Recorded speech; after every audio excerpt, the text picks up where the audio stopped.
Vice President McEachran. Yes, I had the opportunity to be at the county board conference with the rest of you, and it was a great weekend. Some of the takeaways that I had were there was a lot of talk about advocacy and how the county superintendent of schools, county board of education can work together in collaboration with other school districts. And I thought, well, we're already doing that. So that was kind of a takeaway I took from that was, we're doing something that they were talking about that should be done up there. So it was really good to hear that reinforcement.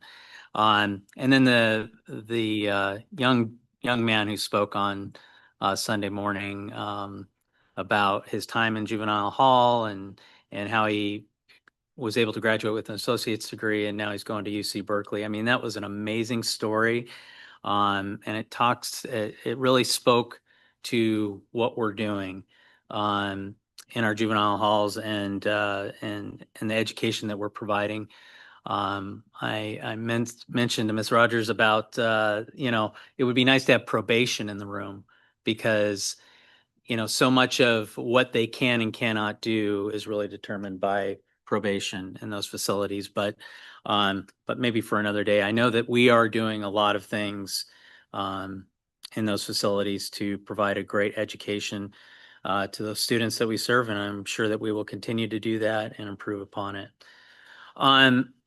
You brought up the FPPC, so I'm going to continue along that line and pass out to you a response that was provided by the FPPC on a complaint that was filed against me by Ms. Jensen. But basically, the gist of the letter says there was no validation to the complaint brought against me, none whatsoever. And I noticed you didn't mention that in your comments, but it would be appropriate that if you're going to bring accusations against members of this board, that when you're wrong, you acknowledge it. There is another complaint out there, similar in nature, against me. I expect the FPPC will find in the same way that I did nothing wrong in making a contribution to Mr. Alejandre's reelection campaign. But the thing that concerns me so much about these complaints is the how similar they are in nature. It would speak to there's a lot of collaboration, coordination, and collusion going on amongst members of the public to come after members of this board.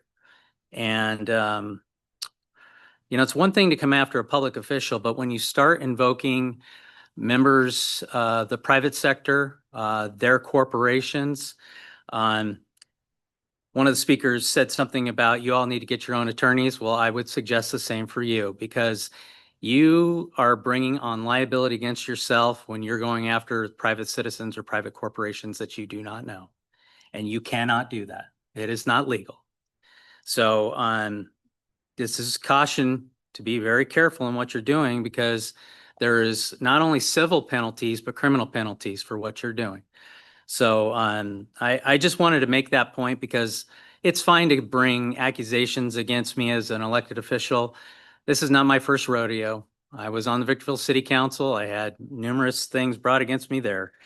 And I will survive these just as I survived those. But what worries me is that there could be some collusion or collaboration going on with members of this dais. And I hope and pray that that is not the case. Because if any of us up here collude with members of the public to come back against this agency, not only are you bringing the possibility of liability against this agency, but possibility of liability against yourself and those private citizens, those corporations out there, they don't care.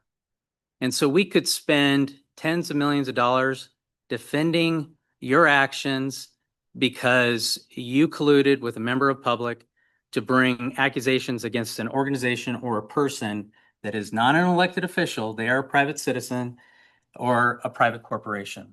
So it's just it's a warning of sorts.